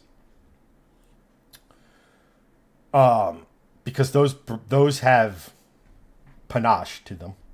The Dark Horse name has none of that. It's a cool car. Yeah. It's a cool concept. I like the name. It's not like they called it the, I don't know, Angry Pony. You know. Yeah. Thank God, because that name sucks. You know, so these, you also have to remember too, companies like Hennessy do Chevy, Ford, Cadillac, Mopar, the list goes on, and their business reputation is, and anyway, Gabriel goes, I thought the Dark Horse was the fastest fastest production NA Mustang. It might be, especially with the 10R80 behind it, especially in the quarter, because that's just lightning fast, and it makes 500 horsepower. But I think, from a factory perspective, I think the fastest production Ford built, designed, etc. NA Mustang was the GT350. Yes, I know it's a Shelby GT350. Wasn't developed by Shelby. Was developed by Ford Racing or Ford Performance at the time. Actually, it might have been Ford Racing back then. Who the fuck knows why they I continued think it was Ford change. Performance because I think the Yeah, thing that when we went to the event, it was Ford Performance because they had the Ford Focus. Performance. They had a bunch of stuff up there. You're absolutely right. Well done, Dr. Shakaloo. Nice English words. You know, but as far as the quarter mile is concerned, because the GT350 was manual only, it probably has an advantage. Just from a launching perspective, if you ever tried to launch a manual at the drag strip and it's rear wheel drive, it's not as easy as the movies would make you believe, especially depending on what tire you're on and everything like that. Like a manual car will launch on an unprepped surface in a lot of times slightly better than it will on a prepped surface. I won't go into the reasons why prep, you could get crazy good grip from prep on one tire and shit grip if you're on another. Like the way prep is put down matters. Yeah. And if a drag strip, I'm going to go deep into this, aren't I? If a drag strip puts down prep that's good for like the bias ply tire, meaning those big floppy B-lock tire, or I'm sorry, the big floppy tires with a lot of sidewall and everything, not a radial tires will suffer and vice versa. And because I think at our track, a lot of the guys who are in the quote unquote fast cars are not using drag radials. Get with the times, guys. That the prep leans towards them, which means if you're on a street tire or a radial, you're not going to hook as hard, or as well, or you're going to spin. Yeah. And not for nothing, if you're launching with the clutch, the throttle is the constant, and you're accelerating with the clutch pedal, kind of like. I'm not going to use that analogy because I can't think of the exact. At any rate, Gabriel will ask, he goes, it gets confusing me with the GT500 King of the Road and the GTD being the top fastest speed. So, it's the best way to explain this. King of the Road, the GT500 King of the Road, KR, is a Shelby modified version of a Ford built and designed GT500. I know that sounds weird because it's literally a Shelby GT500, especially in like the S197 era. But I guess the best way to explain it is that Ford did the design work, they did the manufacturing, they did all of that, they produced the car, and it has the Shelby badge because they paid Shelby a portion of every sale. I think, like I said, it was $800 or something to that effect. Shelby then took those cars, Shelby American in Las Vegas, took those cars and then modified them further. So in essence, that is a Shelby squared Mustang. It has the Shelby name, it has the Shelby heritage, it was signed off by Carroll Shelby himself, but it was built by Ford. And then it went to Shelby for finishing school. I've been saying it for probably over a year now. The reason why you had the GTD, why you had the Dark Horse, and why obviously now we have the Dark Horse SC. SC just doesn't roll off the tongue. Is because Ford let that licensing agreement lapse. Whether or not they want to have that extra $800 per car sold I'll let you guys come to that conclusion yourselves. They don't need it. Or it's like it ebbs and flows, right? Like you had Shelby's with the first generation Mustang. Nobody wanted to fucking touch the second gen Mustang, aka the Mustang 2. That's how you ended up with the King Cobra version of that. Then for the third gen, aka the Fox body, the Cobra name came back.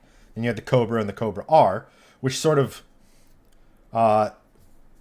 held true through the SN95 and the New Edge, which are still all derivations of the Fox platform, in case you were wondering. And then because that name had been around for a while and when a name is around for forever, some of the specialness of it diminishes. So like when the Cobras came out, oh, that's really, really cool. But when they changed it to Shelby, they're like, Shelby's back. Exciting. Sales up. And maybe that was the case with the Shelby nameplate because they had how many different versions of the S197 GT500? One, I think 3. Because they had the 5.4, the 5.8, and then the 5.9 as far as the engines were concerned. Which were mod motors, not based on Coyote. So who knows with that? But yeah, I agree. It can be confusing if you're not, of the Mustang persuasion as deeply as I am. Greg could do this same topic if we were talking about Volvos. 100%, yes. And Gabriel, I'm sure you have something or a version of a car that you could go on and on about. In any rate, good conversation tonight, guys. Great conversation tonight, guys. Oh yeah. And gal. And gal. Can't leave Alicia out. Guys is an all-inclusive term now. It's not just the dudes. Yeah. What's the what the hell? It's the Dr. Cox rant when JD becomes an attending. He's like, that we have one rule, and that rule is we are men. The women are men. The girls are men. The children, men. And the men, of course, men. So. Man. But, no, we've been pretty damn active tonight. So, new faces or people who haven't been here for a while, thank you. Golf clap. Nice. Gabo continues, you see where Ford beat the Corvette ZR1X's Nürburgring time, but they use a modified GTD and a professional driver, while Chevy just had one of their engineers driving a ZR1X. Yes, we did. The version of that GTD is going to be a special edition of the GTD in an undisclosed amount of time, which I think is really, really cool because what's happening now is that we want to be faster than you, so we're going to make a completely new special model to beat you. Yes. Good. Which I think, and the winners are us, the consumer, or what I should say is us, the consumer that can afford a near $500,000 fucking Mustang. And a $300,000 Corvette. And the Corvette used quote unquote engineers. These engineers are what you would classify. We were talking about sports car racing and everything like that. And in sports car racing, you have Pro-Am classes and you have Am drivers. So those are your silver and bronze rated drivers, where the gold and the platinum rated drivers are considered to be your pros. These engineers, I would wager, are at the very least bronze rated drivers. So they're not full on pros. They don't make their living driving a race car. So yes, there is some clout behind the fact that you had a non-professional do these lap times. Yeah. But on the flip side, they are not, it's not like you're taking, Dexter out of the engineering department and he's just like, and he puts a helmet on and he goes and does this. Yeah, it's not like, you're not just taking an assembly line worker and slapping him in there. Like, no, these people actually have, racing, or at least, and they have some kind of pedigree behind the wheel. This is not like and not for nothing, not for nothing. Not only do you just get to say, you get the cloud of saying a non-professional set a lap time faster than almost pretty much everything that's ever gone around that track. But think about it. If you're some hotshot engineer at another company, or some hotshot engineer who's like, I don't know, who could I say is like the Arch Manning of college engineers, right? Like the number one overall right engineer draft pick. You go look at Ford, it's like, oh, they're doing some cool stuff. Wait, if I go to Chevy, there's a chance I can drive this fucker around the ring and get notoriety for it. Yeah. Like, fucking hey, let's go. Yeah. That's pretty cool. it's actually a brilliant move by General Motors because, like, they get benefits and now they have people like, I want to go work for you guys. Yeah. Or, like, maybe someone internal to their project or whatever. Maybe now there's someone who's going to be on the Camaro project thinking, all right, I've been doing this motor racing part-time. I might be able to get to take Camaro around the Nürburgring or something like that. Yeah. JM over on YouTube goes, Misha, a.k.a. Jimmy Broadbent's NLS teammate. Great YouTuber, Nürburgring content, really smart guy, especially when it comes to like aero and stuff like that. Actually, Vulcan Alpha is kind of like an aero shop. I'll get to more of that in a second. He claims that it could be 10 to 15 seconds quicker with a pro driver. There's a very real possibility of that. I don't know how much time is left. You probably eke out some more time in the ZR1X. The ZR1, I would wager, with a pro driver could theoretically,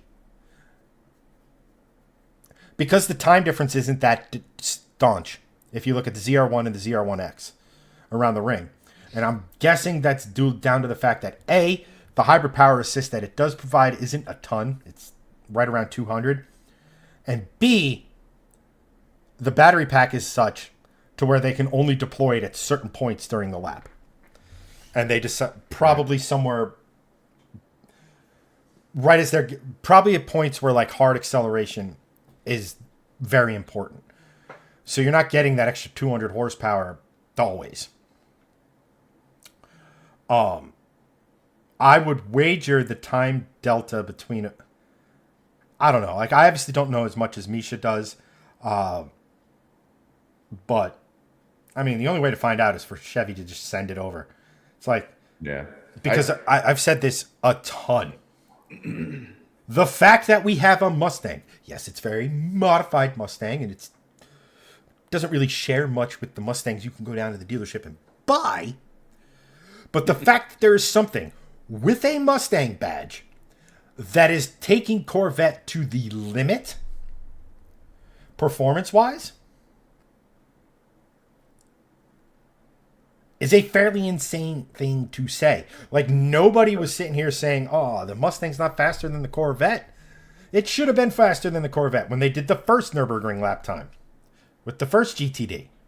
Nobody was thinking that because guess what? The Mustang never competes with the Corvette. That's what I was just gonna say. The Mustang and Corvette have never been on the same like path. The Corvette has been more of just a pure sports car.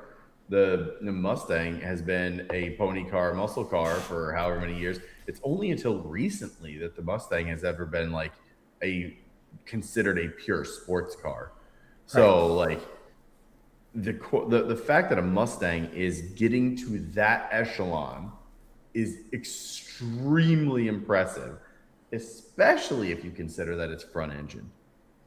And especially if you consider that the Corvette is now mid-engine.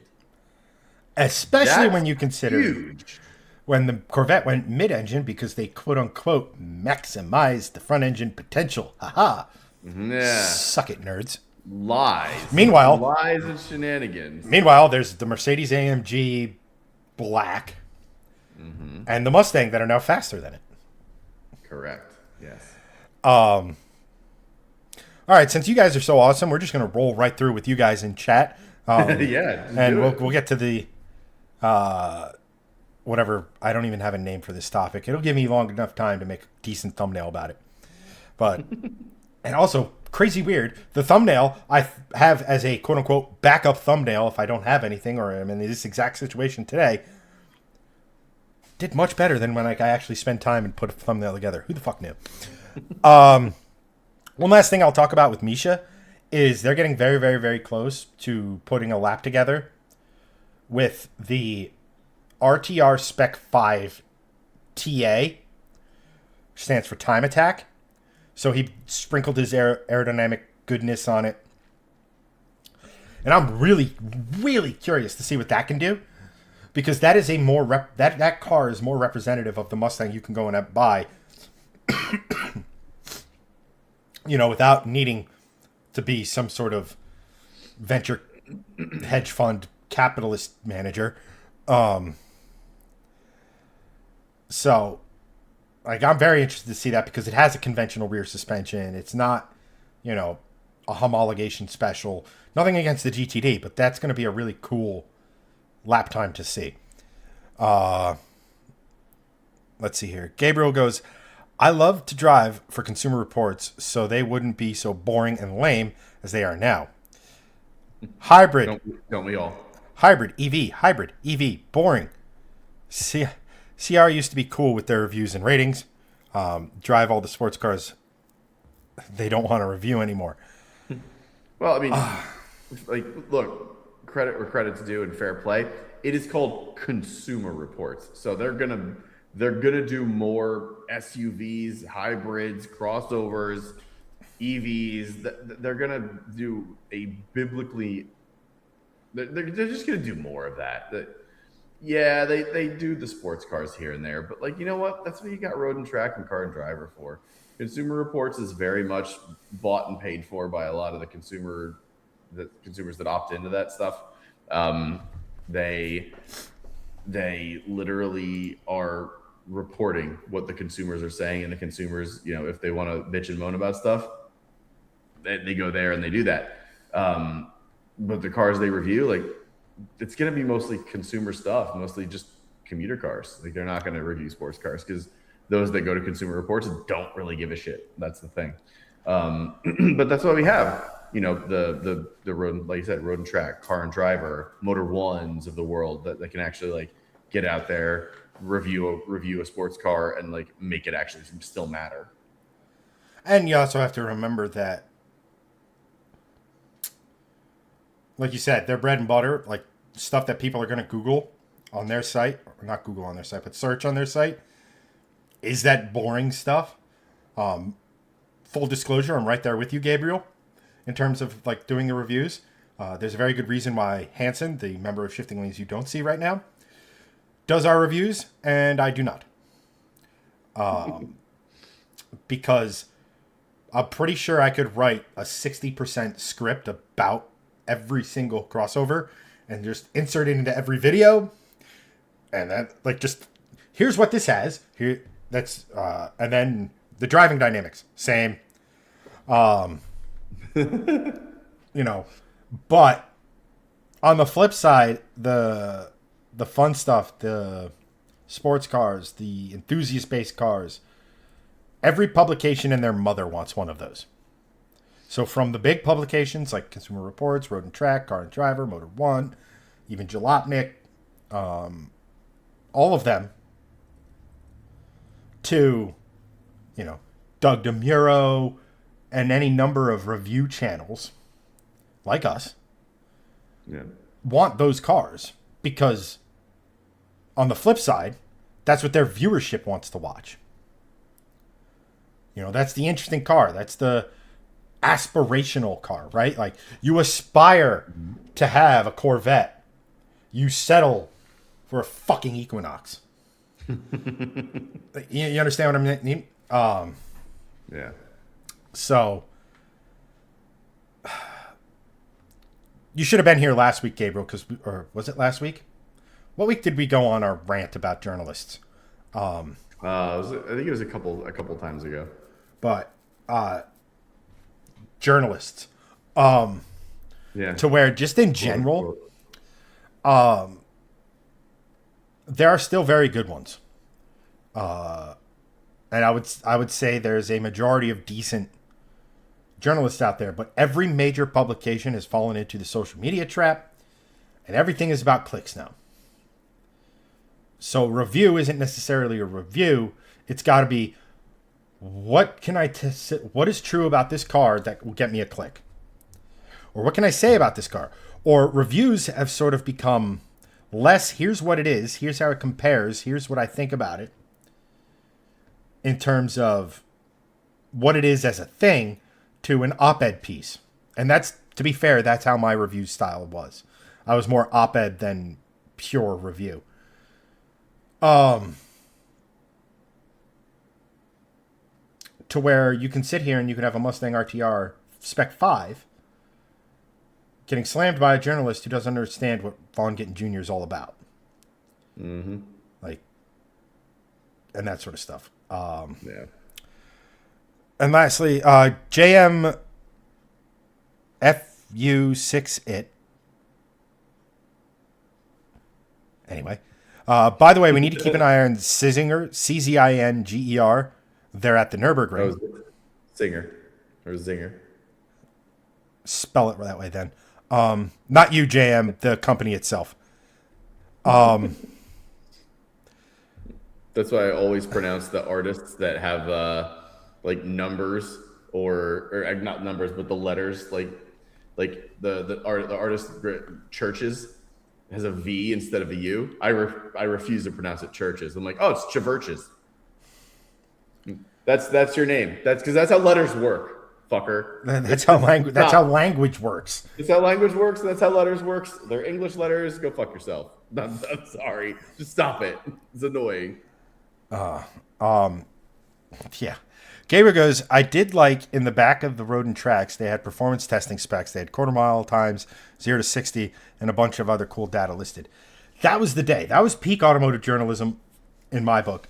Yeah. When you had the magazines, but you could go into the back, you could see the performance metrics, you could compare, we would always go and when I say we, I mean, I don't know if I was friends with Greg's at the time or because like I mentioned the other night, I was car guy, sports, car guy, right? So there was a lull in my car guyness. I make up for it now by making car guy like the dominating aspect of my personality. I'm also I'm also single and don't have kids, so take with that whatever you may. Like that's the stuff. That's the cool stuff. Like now, reviews are so long in their written form, and it takes for goddamn ever to get to a point. And it used to be back in the day when the journalists wrote about it, you didn't have other mediums, so they had to spin you a yarn. They had to tell you a story. They had to set the mood, set the setting, set all of that sort of stuff. Nowadays, the written word is almost get to the fucking point. If I want a story, if I want something telling me a tale about how you took this car on the Pacific Coast Highway and blah, blah, blah, blah, blah, blah, blah, blah, blah, blah, blah, click, I'm going to the next one. I'll watch a fucking review that actually has video. Yeah. Like, sorry, there's nothing more powerful than your imagination. Maybe, but I'm also lazy and I like to see what others have done. It's like, I can sit here. Let me just imagine driving a fast, fun car. I'll just do it. Which is why I'm excited that hopefully come July, maybe August, I will actually have my Mustang back. Yeah. Which you will all know about. There'll be a giant Mustang beacon in the sky that's visible from space. If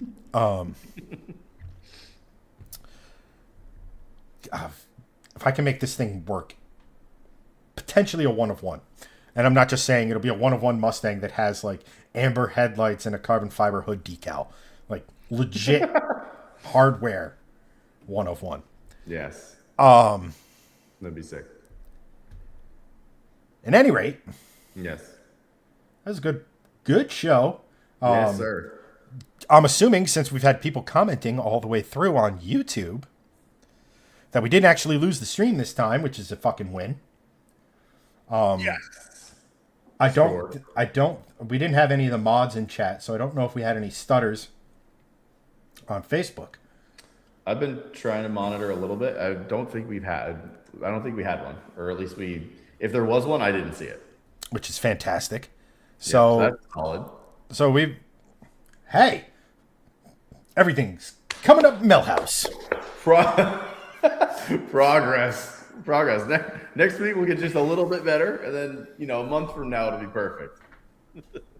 I'd settle for like 90%. Yeah, same. But on that note, we're gonna call it a show. But as we do every single week here, Greg, the resident Shifting Lanes father, and I don't mean father. I mean just the baffling medical silence, he managed to procreate. So It surprised even me. Kate's awesome. Yeah. But send us off with your dad advice of the week. Well, I didn't really think about it this week, I'll be honest, because my brain's been a little foggy. But Take care of your body. yeah, that might be a good one.